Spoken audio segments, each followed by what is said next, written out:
Padre Celestial, en esta mañana, al terminar de estudiar los principios de interpretación y al entrar a hablar de la estructura del libro Conflicto de los Siglos y de primeros escritos, pedimos la dirección de tu Santo Espíritu. Ayúdanos a entender, Señor, el tiempo en que vivimos y la preparación necesaria para lo que pronto viene sobre este mundo. Acompáñanos, pues, por medio de tu Santo Espíritu. Te lo pedimos en el nombre de Jesús. Amén.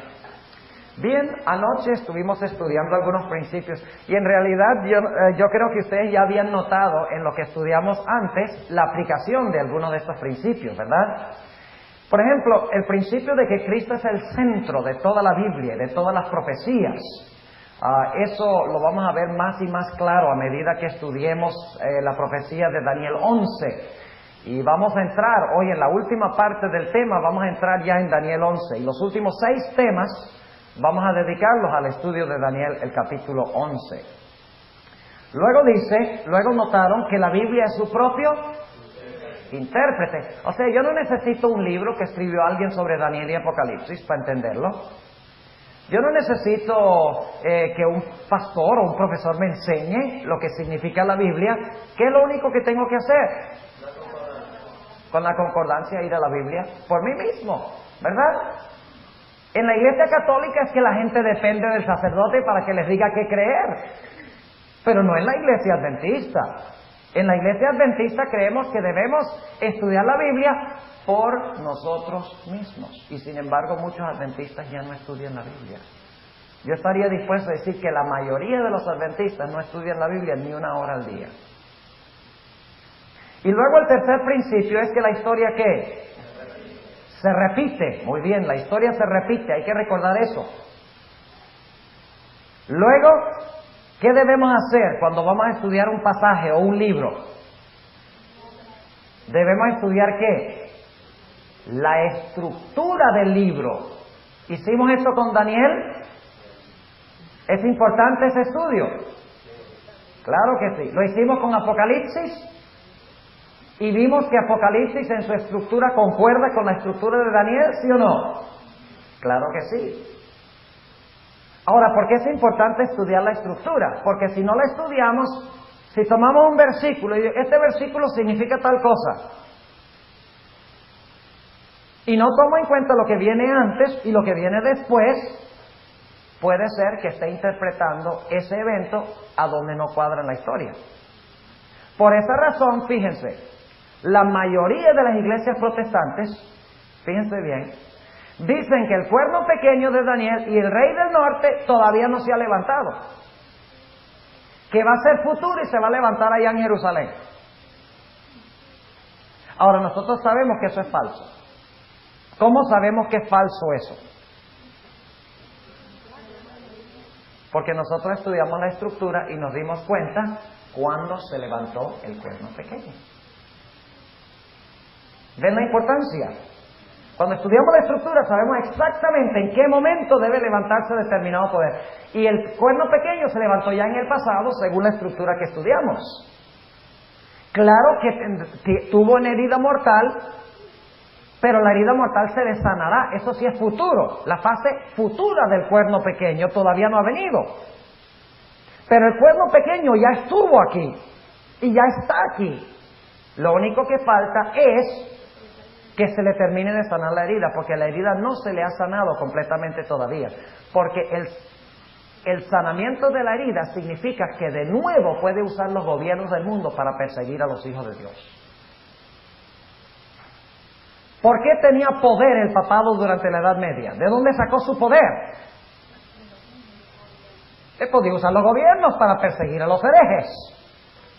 ¿Quién le quitó ese poder al papado? Francia, en la Revolución Francesa. ¿Ha recuperado el papado el poder de emplear libremente los gobiernos del mundo? No. Por lo tanto, su herida no se ha sanado, pero está ya casi sanada.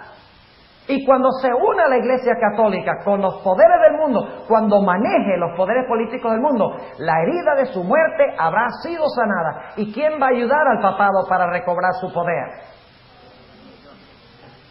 Las naciones, y específicamente, ¿cuál nación empieza? El mismo poder que mantiene la herida mortal en vigencia es la que le va a devolver el poder al Padre. ¡Qué ironía! Ahora, anoche estábamos por estudiar el principio número 5. Ahora, el principio número 6 ya lo estudiamos. Ayer cuando hablamos de Apocalipsis, ¿recuerdan que los santos están en el cielo? En Apocalipsis 14, 1 al 5. Pero todavía no se han dado los mensajes de los 3 ángeles. Entonces, primero se presenta el clímax, están en el cielo, y luego entonces el autor vuelve y dice, ahora les voy a decir cómo llegaron allá. Hubo 3 mensajes que aceptaron, los recibieron en su vida, y entonces después de los mensajes de los 3 ángeles están en el cielo otra vez. Y luego dice, no, pero antes de que llegaran al cielo cayeron las plagas, y vuelve a hablar de las plagas. Ese es el principio clímax, anticlímax, clímax, anticlímax, y se realiza mucho en los escritos proféticos. No cometan ustedes el error de leer todo seguido. Por ejemplo, como hacen los evangélicos con las trompetas y con los sellos. Y ellos dicen que los sellos se cumplen todos primero, y después que terminen los sellos, entonces se cumplen todas las trompetas. Eso es falso. Porque en realidad los sellos cubren el mismo periodo que las trompetas. Todos sabemos eso. O sea que los sellos van desde el comienzo de la era cristiana hasta la segunda venida de Jesús. Y luego entonces el autor dice, pero un momentico, tengo más que decirles. Y vuelve otra vez en las trompetas al comienzo y repite otra vez todo hasta llegar al final. Tenemos que entender ese principio en Apocalipsis, o si no, y también en Daniel y las otras profecías, o si no vamos a cometer el error de poner los eventos a donde no deben estar. ¿Está claro ese principio? Podríamos decir mucho más de eso, pero tal vez en el futuro, en algún seminario, podríamos darle un seminario sobre estos principios, pero ya bien dado, con toda la evidencia, porque estamos solamente mencionándolos aquí, porque sin esto no podemos entender Daniel 11, así que ya hemos cubierto este. Ahora, toda la Biblia se explica y se consuma en Apocalipsis. Ese principio queremos mencionar ahora, brevemente. ¿Sabían ustedes que en Apocalipsis hay más de 2000 referencias de otros libros de la Biblia? En 22 capítulos hay más de 2000 referencias a los otros 65 libros de las Sagradas Escrituras. Entonces yo les pregunto, ¿podemos nosotros entender Apocalipsis sin entender el resto de la Biblia? ¿Qué creen ustedes? No. ¿Puedo entender Apocalipsis solo? Suponiendo que tuviera solo el libro de Apocalipsis y no tuviera los otros 65 libros de la Biblia, ¿ustedes creen que yo podría interpretar correctamente Apocalipsis? Sería imposible. Porque todos los demás libros se juntan en Apocalipsis. Es como un rompecabezas. ¿Sabe lo que es un rompecabezas? Cada libro de la Biblia es como una pieza del rompecabezas. Y el libro de Apocalipsis pone todas las piezas juntas. ¿Qué pasa cuando falta una o dos piezas en un rompecabezas? Se daña, ¿verdad? Nadie pondría en la pared un rompecabezas de cuadro que le falten 2 piezas. Porque el cuadro está, ¿qué? Incompleto. Así que Apocalipsis es como una sinfonía. ¿Qué tiene una sinfonía? Muchas notas, ¿verdad? Las notas de Apocalipsis, de la sinfonía de Apocalipsis, vienen de todos los libros de la Biblia. Una nota aquí, una nota allá, otra nota allá, un bemol aquí, un B cuadro aquí, un sostenido aquí. Todas las partes musicales vienen en todas partes de la Biblia. Y entonces el libro de Apocalipsis junta todo en una hermosa sinfonía. Y ustedes no pueden entender el todo, al menos que entiendan qué cosa. Las partes. No pueden tener un todo sin las partes. Y tampoco de nada vale tener las partes sin un todo. Ese es el problema con las iglesias. Entienden un pedazo aquí, entienden un pedazo allá. Pero yo les pregunto, un rompecabezas de 1000 piezas, ¿de qué vale tener una sola pieza y ver una sola pieza? ¿Ah? Ni saben qué tiene el rompecabezas. Tienen que tener todas las piezas juntas. Eso es lo que hace Apocalipsis. ¿Saben ustedes? Yo me puse a investigar un poquito el asunto de cómo los libros se reúnen todos en Apocalipsis. y conseguí 85 paralelos mayores, ya no de palabras, porque hay palabras, hay frases, hay oraciones, hay sentencias, hay expresiones que aparecen en Apocalipsis que vienen de otras partes de la Biblia. Pero también hay en el libro de Apocalipsis paralelos grandes en el sentido de que toda una estructura del Antiguo Testamento se cumple en Apocalipsis. Ahora, quiero darles tal vez unos 2 o 3 ejemplos para que podamos entender, y luego vamos a ir a nuestro último principio, que el Israel de hoy es la iglesia. Vamos a Apocalipsis 19 y el versículo 15, para ilustrarles lo que quiero decir. Y les voy a jugar un truquito aquí, así que prepárense, porque les voy a hacer una pregunta. Apocalipsis 19, y vamos a leer el versículo 15. Apocalipsis 19 y el versículo 15. Dice, hablando de la venida de Jesús, y de su boca sale una espada aguda para herir con ella las gentes, y él los regirá con vara de hierro, y él pisa el lagar del vino del furor y de la ira del Dios Todopoderoso. Ahora, vamos a saltar de este versículo a unos versículos antes que esto. Vamos a leer en el versículo 13. Y estaba vestido de una ropa teñida en sangre. ¿Ustedes creen que Cristo cuando venga por segunda vez viene vestido de blanco? No, viene vestido de rojo. ¿Por qué?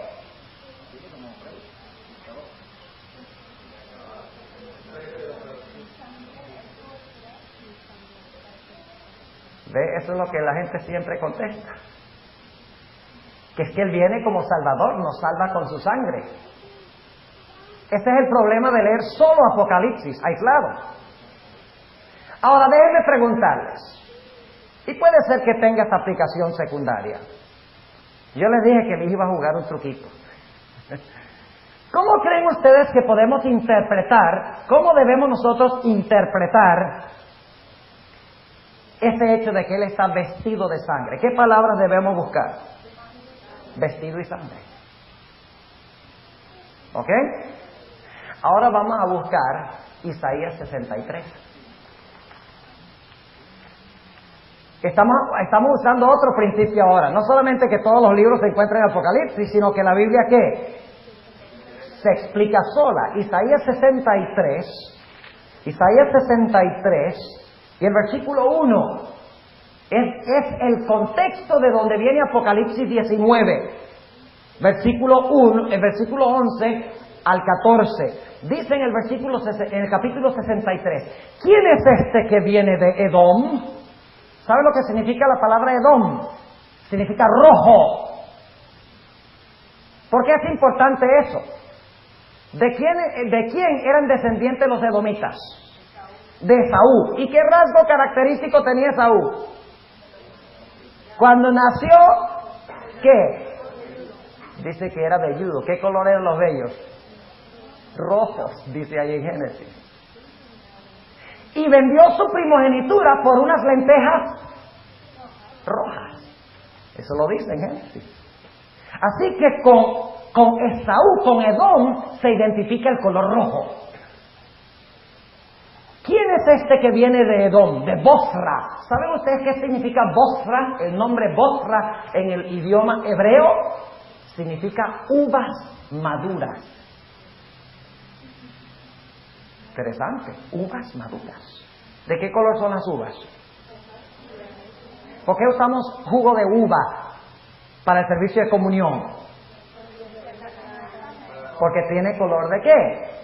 Color de sangre. Exactamente. Así que realmente dice, ¿quién es este que viene de rojo, de uvas maduras, con vestidos bermejos? ¿Ven el énfasis sobre rojo?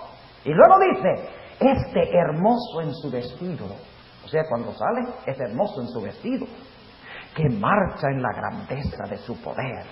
Yo, el que hablo en justicia, grande para salvar. Y ahora noten la pregunta del versículo 2. ¿Por qué es que bermejo tu vestido y tus ropas como del que ha pisado el lagar? ¿Por qué están rojos sus vestidos? Porque pisó el lagar. ¿Y qué es el lagar? ¿Saben lo que es el lagar?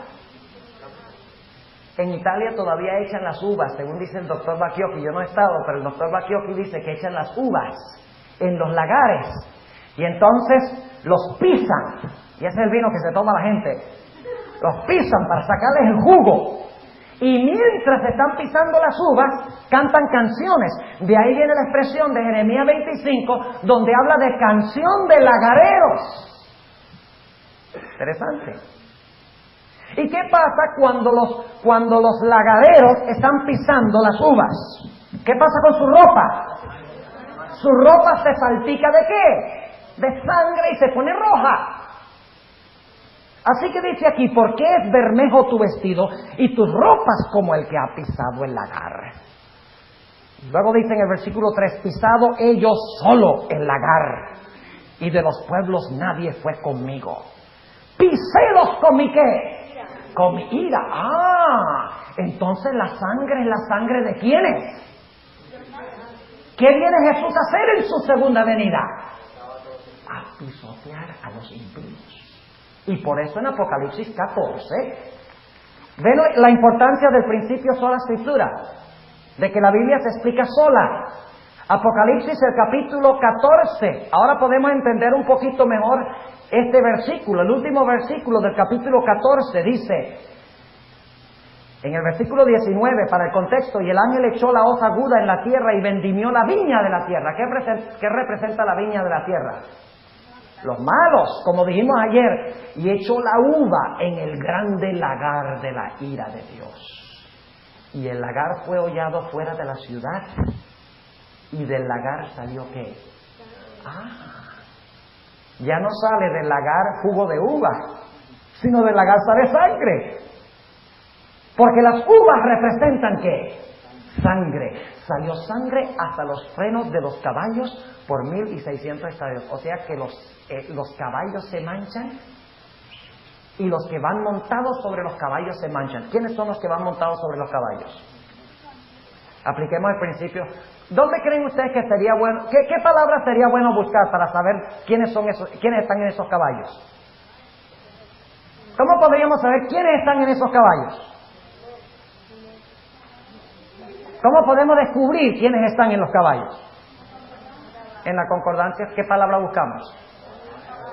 Caballos. Y buscamos lagar también, ¿verdad? Lagar, caballos, uvas, salpicar, todas esas palabras. Y vamos a Apocalipsis 19. Y ahí está el cumplimiento. Esto demuestra que Apocalipsis 14:20 es el clímax que se alcanza de nuevo en Apocalipsis 19. Dice en Apocalipsis 19, y empezando en el versículo 11, vi el cielo abierto y he aquí un caballo blanco. Y el que estaba sentado sobre él era llamado fiel y verdadero, el cual con justicia juzga y pelea. Versículo 13, y estaba vestido de una ropa teñida ¿en qué?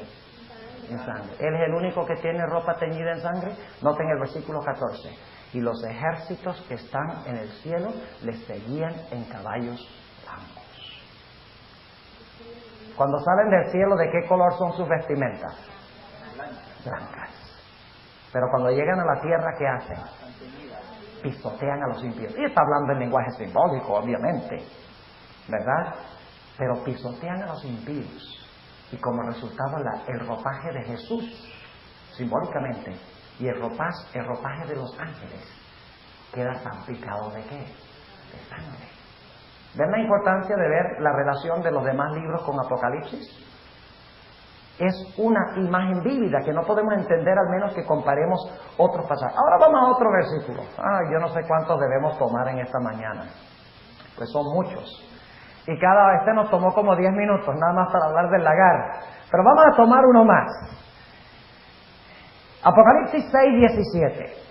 Apocalipsis 6:17. Y vamos a leer el versículo 12 para captar el contexto. Vamos a leer el versículo 12.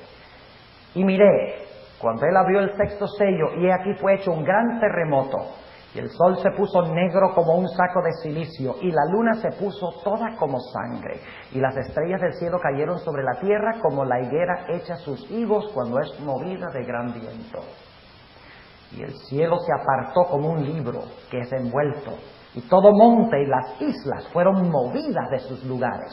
Y los reyes de la tierra, y los príncipes, y los ricos, y los capitanes, y los fuertes, y todo siervo y todo libre se escondieron en las cuevas y entre las peñas de los montes, y decían a los montes y a las peñas: caed sobre nosotros y escondednos de la cara de aquel que está sentado sobre el trono y de la ira del Cordero. ¿Qué eventos describen esos versículos? La segunda venida de Cristo. Pero ahora surge la pregunta, el último versículo del capítulo 6. Porque el gran día de su ira es venido, ¿y quién podrá estar firme? O sea, cuando venga la destrucción, ¿será que alguien podrá estar firme, sí o no? ¿Quiénes estarán firmes? El capítulo 7 dice que son los sellados con el sello de Dios. ¿Ok? Ahora, si ustedes leen solo en Apocalipsis esta pregunta de que Cristo viene, ¿quién podrá estar firme cuando venga? Son los sellados. No van a captar el cuadro completo de lo que significa el sellamiento. Hay otro sitio en la Biblia que complementa esto, que hace la idéntica pregunta. Y la pregunta es antecedida por la segunda venida, y luego, después de la pregunta, aparecen más detalles sobre lo que significa recibir el sello de Dios. ¿Dónde creen ustedes que está ese versículo? ¿Dónde creen? ¿Cuántos de ustedes tienen referencias marginales en sus Biblias? Les voy a enseñar otro secreto de estudio. ¿Cuántos tienen referencias en los márgenes? Miren el margen. Yo tengo en mi Biblia la letra A. Ahí donde dice, porque el gran día de su ira. ¿Tienen una A ahí? Miren la referencia. ¿De dónde viene? Ok, Jeremías 37, correcto. ¿Dónde más? Jeremías 2.11. JL. Joel 2.11. Escuchen. No solo buscan la palabra en la concordancia, sino que buscan las referencias que están en el margen. Tremendo. Ustedes saben la cantidad de tiempo que tomaron los que hicieron esta Biblia para conseguir todas esas conexiones marginales. Si las ponen allí es porque esa referencia tiene una conexión con el versículo que estamos leyendo. Busquen toditas las referencias marginales cuando estudien su Biblia. Y vamos a Joel 2, a donde nos mandó el margen. Joel, el capítulo 2 y el versículo 11. Joel, el capítulo 2 y el versículo 11. Escuchen.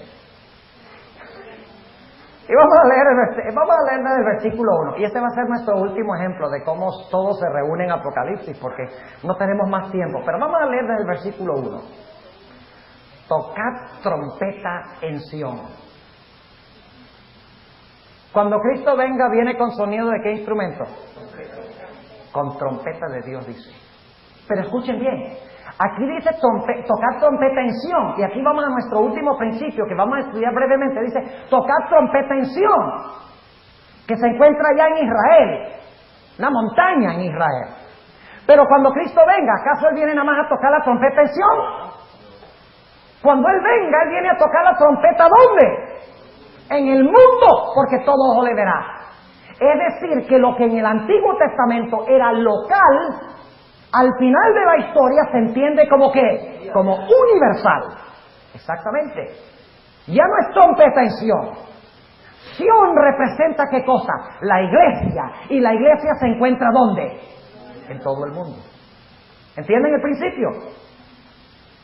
Tocad trompeta en Sión y pregonad en mi santo monte. ¿Cuál es el santo monte? Sión, Jerusalén, exactamente. Tiemblen, pero ahora lo universaliza, dice, tiemblen todos los moradores de la tierra, porque viene el día de Jehová, porque está cercano. día de tinieblas y de oscuridad, día de nube y de sombra, que sobre los montes se derrama como el alba un pueblo grande y fuerte. ¿Quiénes vienen? ¿Un pueblo qué? Grande y fuerte. Nunca desde el siglo fue semejante, ni después de él serán años de generación en generación. Delante de él consumirá ¿qué? Cuando Cristo venga, ¿qué es lo que viene del cielo? ¡Fuego! Delante de él consumirá fuego, tras de él abrazará llama. Como el huerto del Edén será la tierra delante de él, y detrás de él como desierto asolado. O sea que cuando viene, en la tierra es como un Edén, y cuando pasa, se volvió a la tierra un ¿qué? Un desierto. ¿Y qué pasa durante los 1000 años? ¿Cómo está la tierra? Después de la segunda venida, un desierto. Exactamente lo que dice aquí. Ni tampoco habrá quien de él ¿qué? Escape. Su parecer como parecer de ¿qué? ¿Alguna conexión con Apocalipsis 19 ahí? Claro que sí. Como gente de a caballo correrán. ¿Quiénes son estos? Es Cristo y sus ¿qué? Y sus ángeles. Como estruendo de carros saltarán sobre las cumbres de los montes, como sonido de llama de fuego que consume hojarascas, como fuerte pueblo aparejado para la batalla. ¿Cuál batalla? La batalla de Armagedón. Exactamente. El Armagedón es la venida de Cristo. Versículo 6. Delante de él temerán los pueblos, pondránse mustios todos los semblantes. Mustios significa pálidos, todos los semblantes. Como valientes correrán, como hombres de guerra subirán la muralla, y cada cual irá en sus caminos y no torcerán sus sendas. Ninguno apretará a sus compañeros, cada uno irá por su carrera, y aun cayendo sobre la espada, no se herirán. Este es un ejército sobrenatural. Porque si caen sobre la espalda no mueren, sobre la espada no mueren. No es un ejército común y corriente. Versículo 9. Irán por la ciudad, correrán por el muro, subirán por las casas, entrarán por las ventanas a manera de ladrones. ¿Por qué de ladrones? Jesús dijo, he aquí yo vengo como ladrón. ¿Ven las referencias? ¿Ven las conexiones? Trompeta, ladrón, caballos, fuego. Cuando buscamos las palabras y las conectamos con Apocalipsis, sabemos que hay una relación, pero sigamos. Versículo 10, delante de él temblará la tierra, se estremecerán los cielos, el sol, la luna se oscurecerán, las estrellas retraerán su resplandor. Es lo mismo que vimos en Apocalipsis 6. ¿Sí o no? Claro que sí. Y Jehová dará su voz delante de su ejército. ¿Qué va a hacer Jesús? ¿Qué va a hacer Jehová? ¿Va a mandar a quién? A su ejército, dará su voz delante de su ejército, porque muchos son sus reales y fuertes que ponen en efecto su palabra, porque grande es el día de Jehová y muy terrible, ¿y quién lo podrá sufrir? ¿Es la misma pregunta, sí o no? A ver, ¿qué pasa? ¿Están durmiendo? ¿Es la misma pregunta, sí o no? ¿Viene lo mismo antes, sí o no? Ahora, ¿qué es lo que venía después en Apocalipsis 7? ¿Quiénes estarán firmes? ¿Quieren ustedes saber lo que significa ser sellado? Lean los versículos subsiguientes. ¿Están viendo el principio?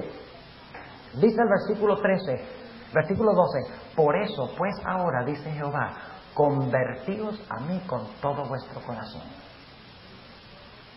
con ayuno y lloro y llanto. Eso es lo que significa ser sellado. No significa sentarse a ver televisión por 8 horas al día. Eso no los lleva a llorar por el pecado, sino a gustarle el pecado. Por eso les digo, jóvenes, las prácticas, y escuchen bien, las prácticas que ustedes están siguiendo hoy determinarán si son sellados o no. Es serio el asunto. Versículo 13, y lacerad vuestro corazón y no vuestros vestidos, y convertíos a Jehová vuestro Dios, porque misericordioso es y clemente, tardo para la ira y grande en misericordia, y que se arrepiente del castigo. ¡Qué linda promesa! ¿Quién sabe si volverá y se apiadará y dejará bendición tras de él, presente y libación para Jehová Dios vuestro? Tocad trompeta en Sión, pregonad ayuno, llamad a congregación, reunid el pueblo, santificad la reunión, juntad los viejos, congregad los niños y los que maman, salga de su cámara el novio y de su tálamo la novia. Los jóvenes hoy en día les gusta mucho que se hable sobre el noviazgo y sobre el matrimonio. Aquí dice que la crisis final es tan importante la preparación que hasta en la luna de miel deben salir a encontrarse con Dios. Es el número 1, dice aquí. Y ojalá pudiéramos interpretar pues todo lo que significa cada palabra aquí. Pero ustedes lo pueden hacer. ¿Y cómo lo pueden hacer? Muy bien, con la concordancia. Ahora, ¿ven la importancia de estudiar el libro de Apocalipsis a la luz de toda la Biblia? Déjenme mencionarles nada más algunos de los ejemplos que tengo. El juicio en Apocalipsis 14, no lo traten de anotar, va a estar en el cassette porque voy a avanzar rápido, no voy a poder repetir. El juicio de Apocalipsis 14, 6 y 7 viene de Eclesiastés 12, 13. El sello de Dios en Apocalipsis 7 viene de Ezequiel 9. Los árboles de Apocalipsis 7.1 y 8.7 vienen del Salmo 1.3, de Jeremías 17.7 y 8 y del Salmo 92.12 al 14. El lagar, ya les mencioné, de Apocalipsis 14.20 y 19.15 viene de Isaías 63, versículo 1 al 5, de Jeremías 25, 30 al 38 y de Joel 3, que no alcanzamos a leer. Las aguas de Apocalipsis 17:15 vienen de Isaías 17, 12 y 13. La pregunta de Apocalipsis 6:17, el gran día de su ira es venido, ¿quién podrá estar firme? Viene de Joel 2:11. El silencio, la media hora de silencio de Apocalipsis 8:1 viene de Zacarías 2:13, Habacuc 2:20, Sofonías 1:7 y Levítico 16. La bestia y su imagen vienen de Daniel 3. Cuando Nabucodonosor llegó a ser bestia y levantó una imagen. El número 666 se usa por primera vez en la Biblia, en Primera de Reyes 10:14. Busquen a ver qué significa en el contexto. Muy interesante. Las 3 partes de Babilonia se mencionaron primero como las 3 partes y lucharon contra quién, según vimos anoche. Contra Elías. La bestia de Apocalipsis 13, 1 al 10 viene de Daniel 7, como ya estudiamos. El árbol de vida en Apocalipsis 22, 14 viene de Génesis 2, 24. El nombre nuevo de Apocalipsis 2, 7 viene de Jeremías 37, cuando a Jacob se le cambió el nombre. Tienen que entender todo el contexto de cuando a Jacob se le cambió el nombre para saber qué significa Génesis 2, 7 cuando dice que los redimidos recibirán un nombre nuevo. No es en Apocalipsis no se da toda la descripción. Una de las cosas que hace Apocalipsis es nada más mencionar, por ejemplo, una palabra o una frase. Y lo que Apocalipsis está diciendo, estudia esa frase allá donde está todo el contexto completo, donde está toda la historia completa. ¿Ven? O sea que Apocalipsis nada más da indicadores, referencias que nos mandan ¿a dónde? A la fuente original. Y toda la historia, cuando miramos ese símbolo en su contexto original, nos encontramos que todo lo que viene antes y todo lo que viene después se cumple nuevamente otra vez. Un ejemplo, el cántico de Moisés y del Cordero. ¿Saben? Por mucho tiempo yo me he preguntado, bueno, ¿qué tiene que ver con Moisés con la liberación final y con las plagas? Cántico de Moisés. El cántico del Cordero todavía, porque Él es el que nos va a libertar. Pero ¿qué tiene que ver Moisés con la liberación final? Porque es el cántico de Moisés y del Cordero. Yo dije, bueno, si dice cántico de Moisés y del Cordero, tal vez sería bueno buscar dónde está el cántico de Moisés. Y eso es lo que Apocalipsis está diciendo. Cuando dice cántico de Moisés, no está dando todo el contexto en el libro de Apocalipsis de lo que significa eso, sino que está diciendo para más amplitud y explicación, vea dónde aparece eso. ¿Entienden lo que estamos diciendo? Y yo descubrí, cuando estudié eso en Éxodo, capítulo 14 y 15, yo descubrí, óigame, un paralelismo completo entre lo que pasó a orillas del Mar Rojo y lo que pasará al final de la historia. El secamiento de las aguas preparando un camino para el remanente. Y luego las aguas, ¿qué hacen? Luego las aguas ahogan. ¿Saben ustedes que esto es exactamente lo que sucede en Apocalipsis? En la sexta plaga se secan las aguas del Éufrates para preparar un camino para el pueblo de Dios, y luego las aguas destruyen a los enemigos del pueblo de Dios. Y a orillas, antes de que crucen el agua, fíjense, antes de que crucen por el cauce seco de las aguas, dice la Biblia que descendió oscuridad sobre los egipcios y luz sobre el pueblo de Dios.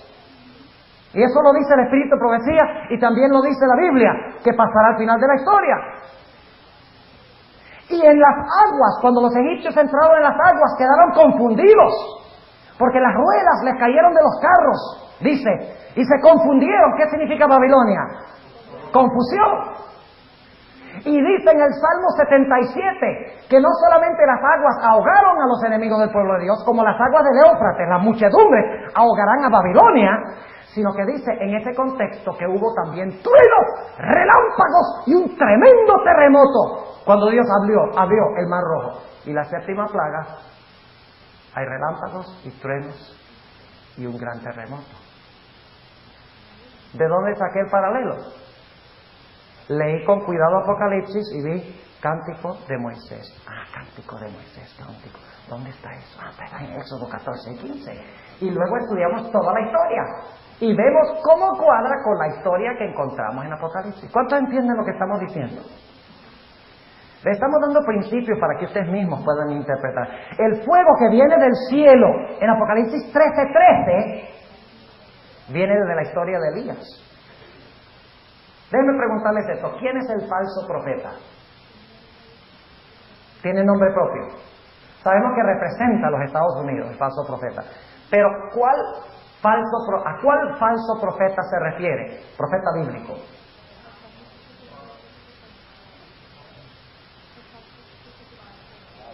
¿Quién hizo descender fuego del cielo en el Antiguo Testamento? Elías. En otras palabras, en Apocalipsis 13 tenemos el falso profeta ¿qué?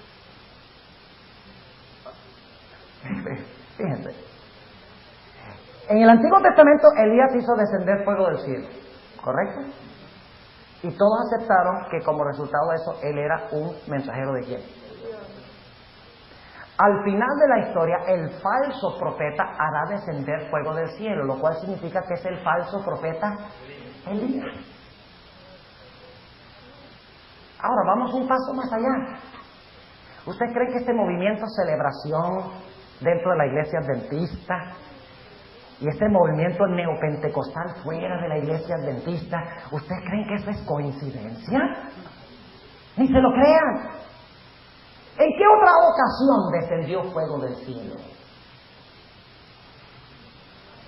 En el día del Pentecostés. Cuando descendió fuego del cielo en los días de Elías, la gente quedó convencida de que era el poder de ¿quién? De Dios. Ese fuego representa el Espíritu Santo, porque iba vinculado con el mensaje de Elías: arrepiéntanse, guarden los mandamientos de Dios, no adoren al falso Dios Baal. Ahora, ¿qué va a decir el falso Elías? Bueno, si es falso va a decir no guarden los mandamientos de Dios y adoren, ¿qué era Baal? El Dios Sol.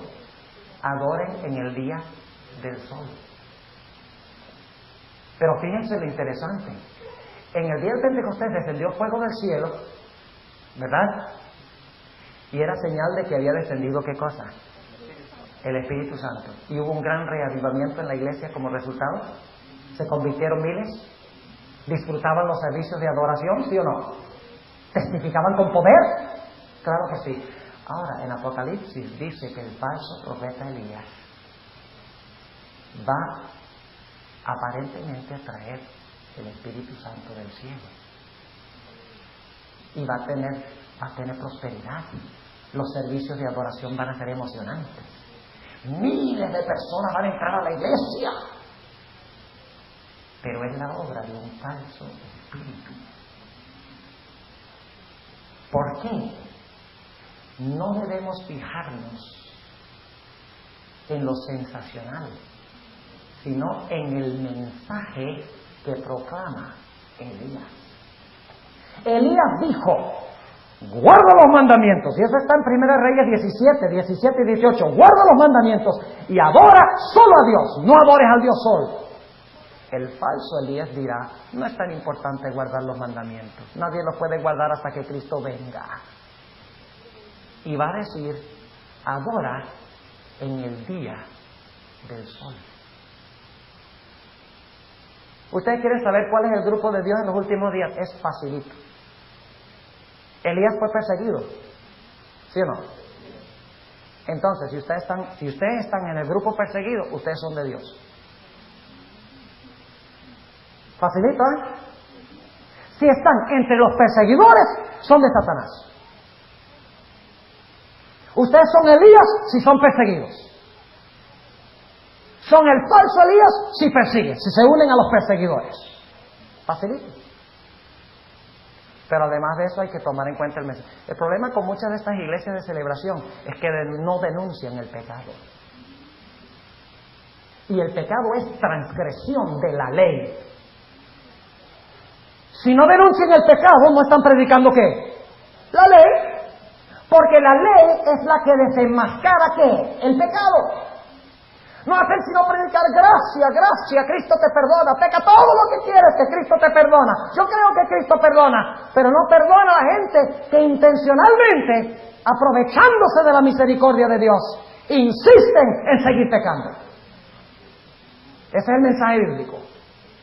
Ahora nos detuvimos demasiado tiempo ahí, pero ven cómo tenemos que volver al Antiguo Testamento. Y tenemos que ir a Hechos de los Apóstoles. Tenemos que ir a varias partes de la Biblia. La doctrina de Balaam, de Apocalipsis 2:14, tienen que ir a Números 22 al 24. Gog y Magog, de Apocalipsis 28 y 9, hay que regresar a Ezequiel 38 y 39. La mayor parte de Apocalipsis capítulo 18 viene de Ezequiel 26 al 28. Tienen que estudiar esos 3 capítulos. La escena del juicio de Apocalipsis 14 al 20 viene de Joel 2 y 3. Las alas de águila que se le dieron a la mujer en Apocalipsis 12:14 vienen del Salmo 91:4, de Éxodo 19:4, de Malaquías 4:1 y 2 y de Deuteronomio 32:11. ¿De dónde conseguí yo todos esos versículos? Ahora saben el secreto. Ya no hay excusa. Ya no no, el pastor Bob tiene conocimiento especial, sobrenatural. Boris Gambetta, óigame, que eso que tiene un don especial que yo no tengo. No se coman ese cuento. Cada uno aquí puede ser más que un Gambetta o más que un Bob, si estudian su Biblia.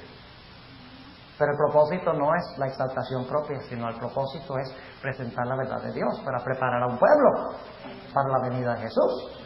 Pero mi punto es, no dependan de los grandes tales llamados grandes hombres, porque todos tenemos debilidades. Los 2 olivos de Apocalipsis 11:4 vienen de Zacarías 4. La estrella caída que se llama Ajenjo de Apocalipsis 8:11 viene de Isaías 14:12 al 15. El monte encendido de Apocalipsis 8:8 viene de Jeremías 51:25. Los reyes del oriente de Apocalipsis 16:12 vienen de Isaías 41:25, Jeremías 53 y Daniel 5. Sodoma de Apocalipsis 11:8 viene de Génesis 13 y 19. Egipto en Apocalipsis 11:8 viene de Éxodo 5:2. La estrella de la mañana de Apocalipsis 22:16 viene de Números 24:17. El Hijo del Hombre de Apocalipsis 14:14 viene de Daniel 7:13 y 14. ¿Quieren que siga la lista? Tal vez no es necesario. Yo creo que ya captaron el principio de que para entender el libro de Apocalipsis hay que ir a toda la Biblia, porque toda la Biblia se consuma y se explica en Apocalipsis. Por eso la hermana White dijo en Hechos de los Apóstoles 4:67, dice, en el Apocalipsis todos los libros de la Biblia se encuentran y terminan. Para cada principio yo tengo una cita de la hermana White. Pero no necesitamos depender de la hermana White, porque lo que ella dice lo saca ¿de dónde? De la Biblia, exactamente. Ahora, vamos a nuestro último principio, y aquí vamos a avanzar. ¿Qué horas tenemos? Ya es hora de terminar, ¿no? 10:30 casi. ¿Me dan 10 minutos? Me dan una hora. Oye, son muy, gracias hermano, muy generosos. Pero vamos a ir nada más unos minuticos más. Porque quiero terminar los principios, no quiero volver a eso esta noche. Porque esta noche no pierdan la reunión, porque les voy a hablar de la estructura de primeros escritos y del conflicto de los siglos. Y les voy a mostrar que la estructura del conflicto de los siglos y primeros escritos es la misma estructura de Daniel y Apocalipsis. Y cuando salgan esta noche, ustedes van a decir, bárbaro, la hermana White tenía que haber sido inspirada. Porque fíjense, igualito, la misma secuencia de lo demás está en el espíritu y profecía. Pero la gente se pone a pelear sobre la hermana White, sobre tonterías. Ay, que la hermana White tomó prestado la idea de que debemos ser vegetarianos. Porque otros lo estaban enseñando. No fue inspirada. Porque Dios no le mandó ese mensaje directo del cielo. Y luego otros dicen, ay, la hermana, y déjenme hablarles un momentico de esto. La hermana White dice, habla de la masturbación. Déjenme mencionar eso, un problema de los jóvenes hoy en día. Está poniendo solemne la cosa aquí ahora. Estamos sudando. Dicen, la hermana White dice que la masturbación puede causar demencia y causa terribles trastornos fisiológicos.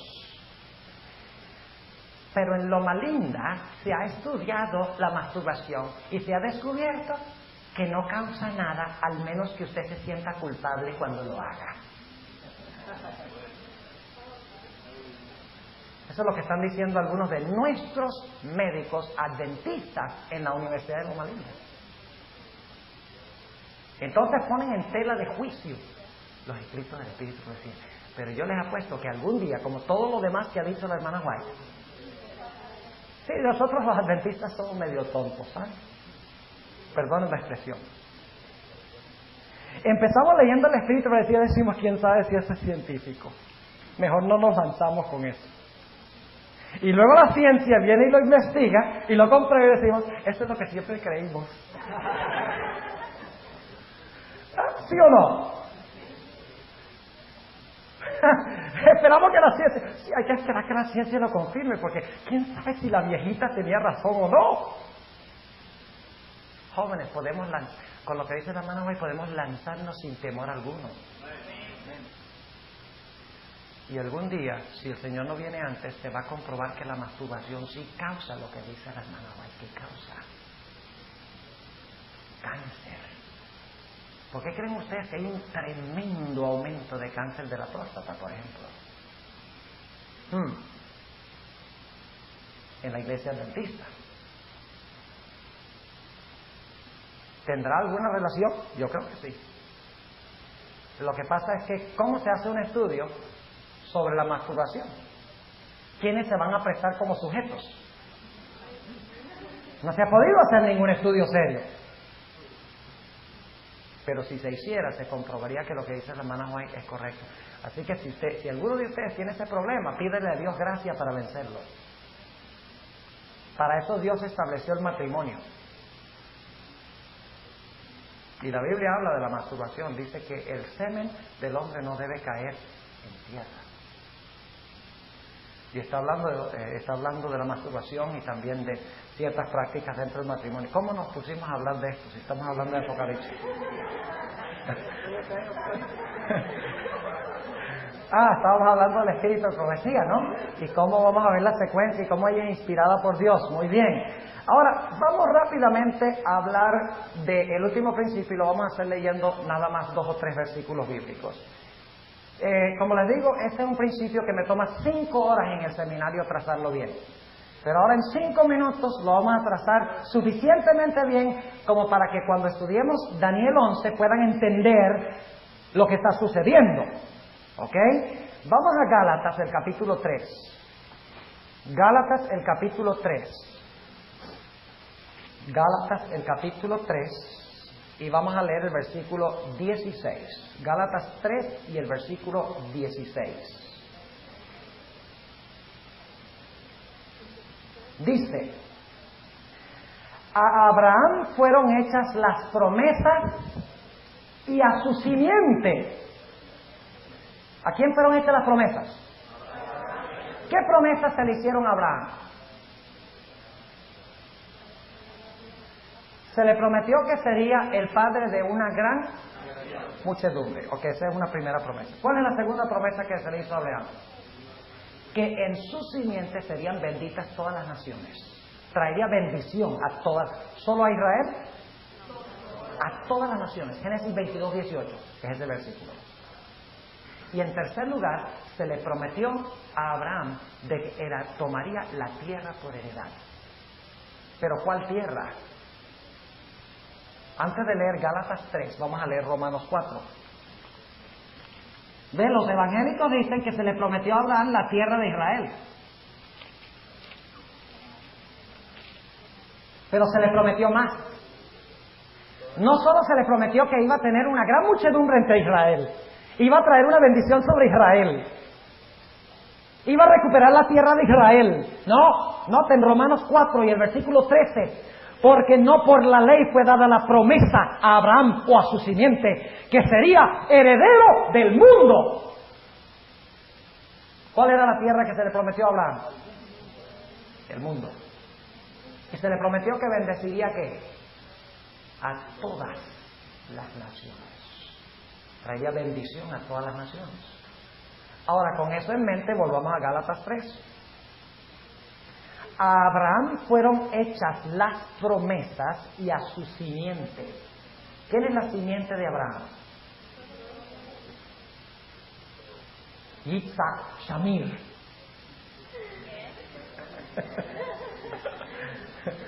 ¿Ah? Ese es descendiente de Abraham. ¿Saben ustedes que ese no es descendiente de Abraham según la Biblia? ¿Saben que un judío que no acepta a Cristo no es descendiente de Abraham? Lo dice la Biblia, lo vamos a leer ahora. Los descendientes de Abraham son los que se vinculan con Jesús. Y es la iglesia la que está vinculada con Jesús. Y la iglesia es mundial, ¿sí o no? O sea, ¿dónde está la tierra de Israel hoy? Ay, facilito, ¿verdad? La tierra de Israel hoy es el mundo. Así que cuando habla del rey, cuando habla allá de Israel, porque en Daniel 11 usa terminología israelita, como Sión, Jerusalén, el mar Mediterráneo, etc. Pero no debemos pensar que eso significa de que todo se va a realizar localmente, porque hoy Israel es ¿qué? Mundial. O sea que estas cosas son símbolos. El rey del norte es un símbolo, el rey del sur es un símbolo, el mar es un símbolo. El monte Sión es un símbolo. ¿Entiende lo que estamos diciendo? Vamos a Gálatas 3 y el versículo 16. A Abraham fueron hechas las promesas y a su simiente. No dice y a las simientes como de muchos, sino como de uno, y a tu simiente, la cual es Cristo. ¿Quién es la única simiente de Abraham? ¿Cuántas simientes tiene Abraham? Uno. ¿Y quién es esa simiente? Ay, ¿nosotros qué? Vamos a leer el versículo 28 y 29. Dice, no hay judío ni griego, no hay siervo ni libre, no hay varón ni hembra, porque todos vosotros sois uno en Cristo Jesús. Y si vosotros sois de Cristo, ciertamente la simiente de Abraham sois, y conforme a la promesa los herederos. ¿Cómo se cumplen las promesas que fueron hechas a Abraham? ¿A través de quién?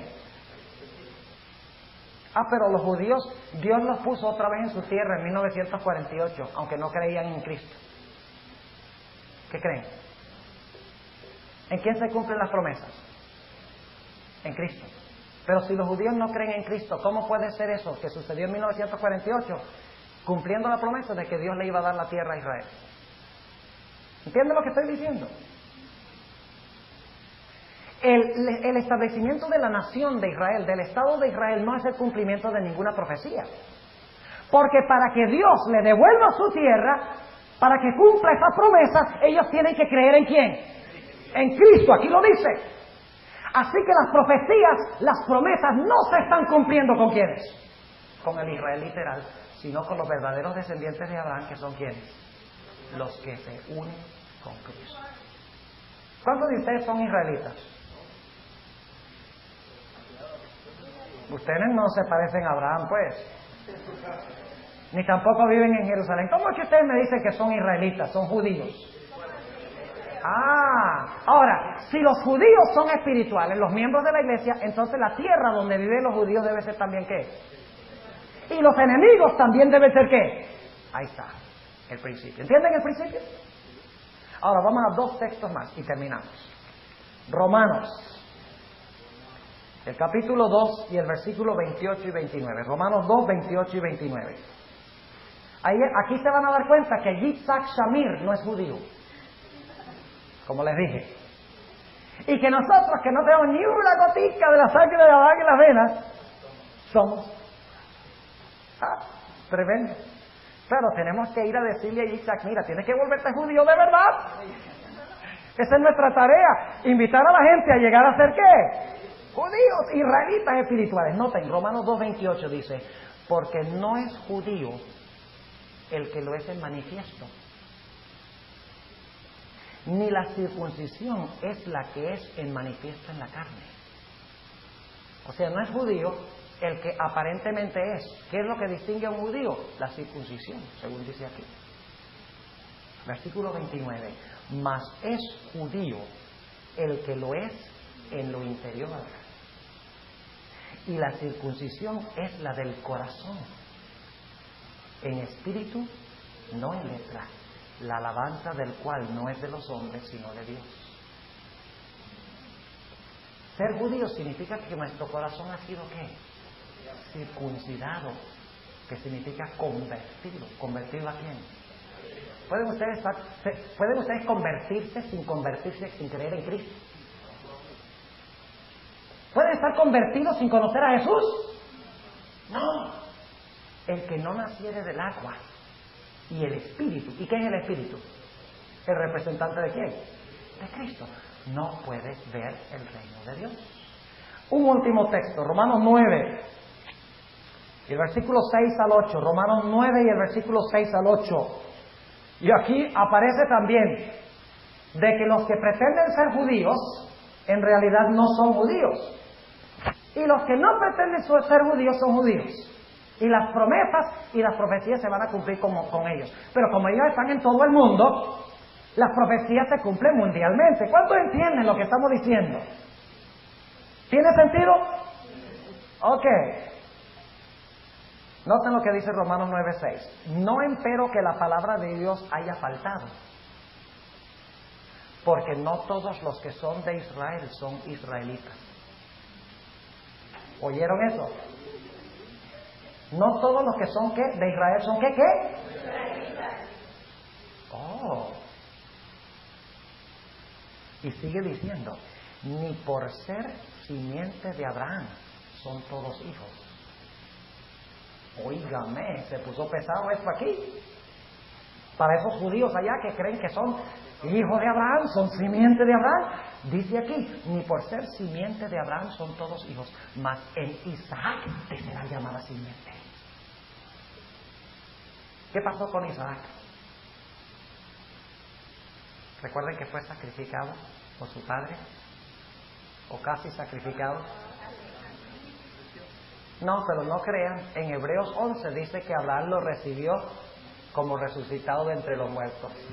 Así que para Abraham estaba muertico, aunque era en figura. Claro. ¿Ustedes creen que Abraham vio el día de Cristo?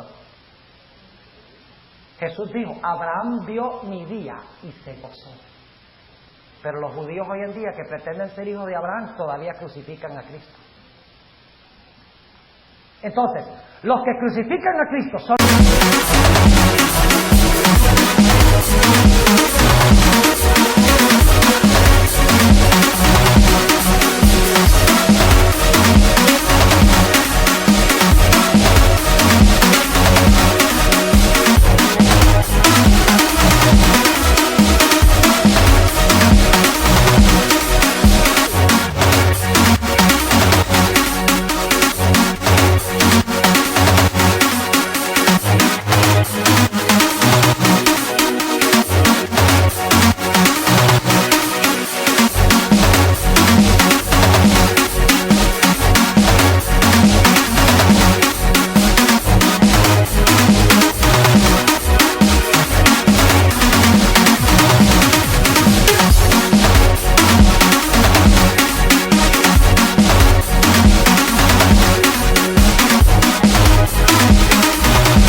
¿Son lo mismo que su padre Abraham?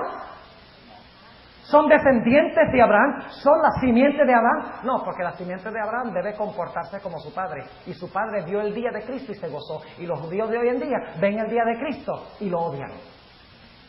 Así que no son hijos de Abraham, porque no han aceptado a quién. ¿Entiende lo que estamos diciendo?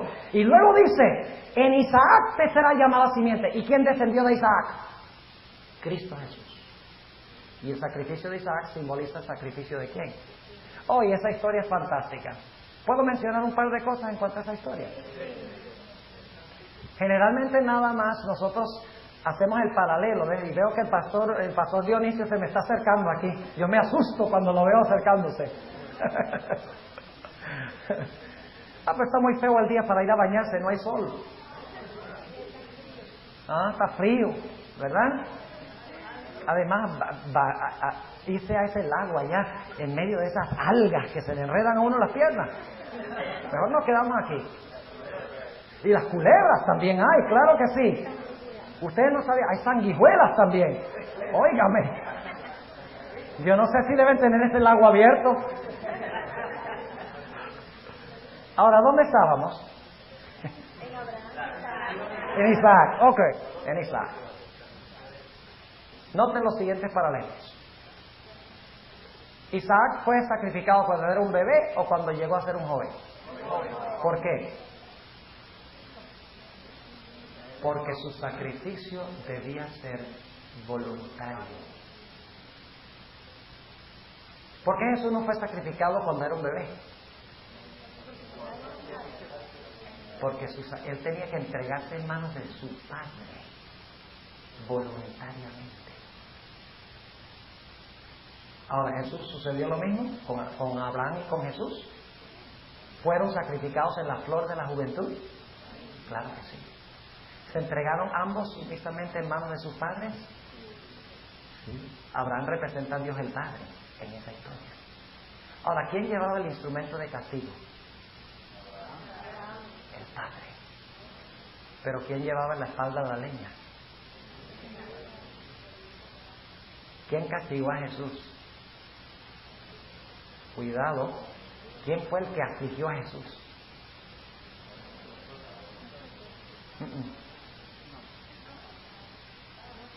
No. Su padre lo afligió por culpa nuestra. No, pastor. Vamos a leerlo en Isaías 53 entonces, si no me creen. Vamos a ver que la Biblia lo diga. Isaías 53. Y vamos a leer empezando en el versículo 3.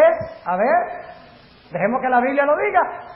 Jesús fue castigado por su propio Padre, porque nuestros pecados fueron colocados sobre Él por su Padre. ¡Qué terrible! ¿Quién iba a castigar a su propio hijo en el monte Moria? Abraham. Y Abraham simboliza a Dios el Padre. ¿Quién en efecto castigó a su hijo en el monte Calvario? El Padre. Noten lo que dice el versículo 3 de Isaías 53. Despreciado y desechado entre los hombres, varón de dolores, experimentado en quebranto. Y como que escondimos de él el rostro, fue menospreciado y no lo estimamos. Ciertamente llevó él nuestras enfermedades y sufrió nuestros dolores, y nosotros le tuvimos por azotado, por herido de Dios y abatido. ¿Por qué creen ustedes que Jesús clamó en la cruz? Mi Padre, ¿por qué me has desamparado? Porque estaba cayendo bajo el juicio de su Padre. Así que el Padre tiene el instrumento de castigo. Dios el Padre castiga a su Hijo. Pero Jesús fue colocado como sobre la leña, sobre el madero, como Isaac cargó la madera. Y si ustedes leen la historia, ¿cuántos días se demoró el viaje? ¿Cuántos días duró la angustia? 3 días. ¿Cuánto tiempo duró la angustia con respecto a Jesús? 3 días. Y si ustedes leen en Génesis 22, encontrarán que habían algunos testigos que presenciaron el asunto de lejos. la expresión idéntica que encontramos. Dice que las mujeres se pararon de lejos y observaron la muerte de Cristo en la cruz. Además de eso, en Génesis se le llama a Isaac tu hijo unigénito, a quien amas, le dice Dios a Abraham. Tu hijo único, a quien amas. ¿Era Isaac el único hijo de Abraham? No, pero era el hijo especial, el único en su género. La misma terminología se llama el único y el hijo amado. Igual que en el Nuevo Testamento a Jesús se le llama el unigénito, el único, el especial y el amado de su Padre. Pero ahora noten que pasa algo tremendo, el tercer día. ¿Cuál día? ¿Qué día resucitó Jesús? El tercer día Abraham va a sacrificar a Isaac. Dios no podía permitir que sacrificara a Isaac porque había prohibido los sacrificios humanos. Por lo tanto dice la Biblia que levantó el cuchillo para clavárselo a su propio hijo. Imagínense eso, castigar a su propio hijo. Ahora pueden entender lo que sintió el padre cuando tuvo que hacerlo con su hijo. El Dios del universo, con su hijo. La agonía terrible que debe haber sentido. Dice la Biblia que Dios sostuvo la mano porque es que el ángel tuvo que agarrarle la mano. Porque ustedes saben que si el ángel habla, se pega un susto y le clava el cuchillo, a lo mejor. ¡Abraham! ¡Pum! Así que el ángel dice, le agarró la mano.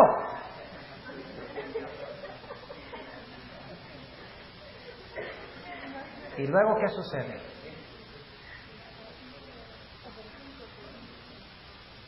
Apareció un sustituto. Isaac representa dos cosas.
Representa a Jesús, pero también a nosotros.